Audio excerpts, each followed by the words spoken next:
Hoover supports the idea of trickle-down economics. This is the theory that money poured into big businesses and banks will trickle down to consumers.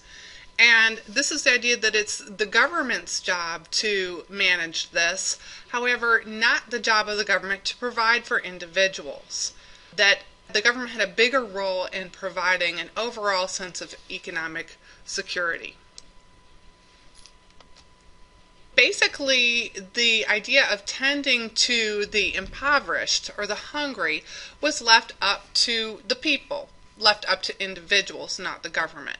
So soup kitchens and bread lines are established. Soup kitchens are a place where free or low-cost food is served to the needy, and bread lines are were lines of people that were waiting for free food, usually often bread.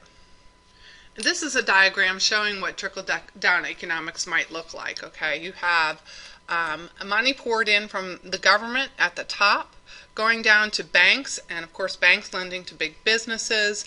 Big businesses supposedly support smaller businesses, who supposedly pass the money on to workers or consumers. However, during the Depression and other times in our economy, in our history, this does not necessarily happen. This is a picture of a soup kitchen,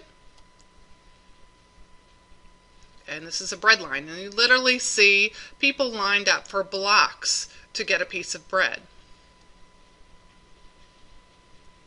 Shanty towns were neighborhoods that were made out of makeshift housing. These are people who were evicted from apartments or homes where they had lived. They simply couldn't afford to pay for them anymore, and they would move into public or uninhabited areas and try to construct some kind of shelter.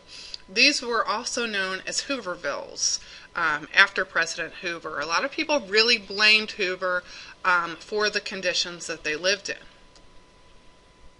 Shortly after the Depression hit, the area around the Great Plains became known as the Dust Bowl.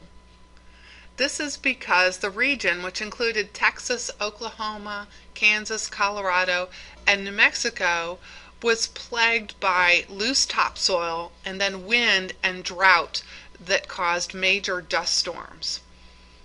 It resulted in the land that these farmers were living on being completely worthless, and the dust storms made it virtually unlivable. Residents were forced to flee their homes, and these refugees were known as Okies, even though many of them were from places other than Oklahoma. This map shows the areas that were affected, and you can see actually only a small part of the area is Oklahoma. Most of it is located in Kansas and Texas.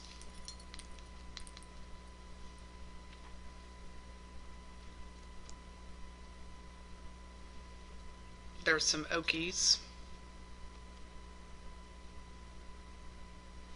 That's a dust storm.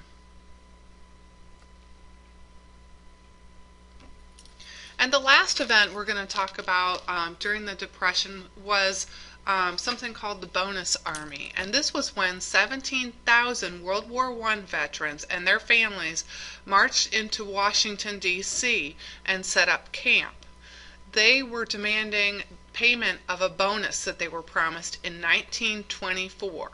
However, the bonus couldn't be redeemed until 1945, and they didn't feel like that was fair because they were suffering and needed the money now. So they occupied Washington from March through July of 1932. And in July, the government got fed up with the encampments and called in the army, which used tear gas to disperse the protesters. And during this, a baby was killed. They also burned down the shanty towns. And in class, I'll show you a little video of the attack on the Bonus Army.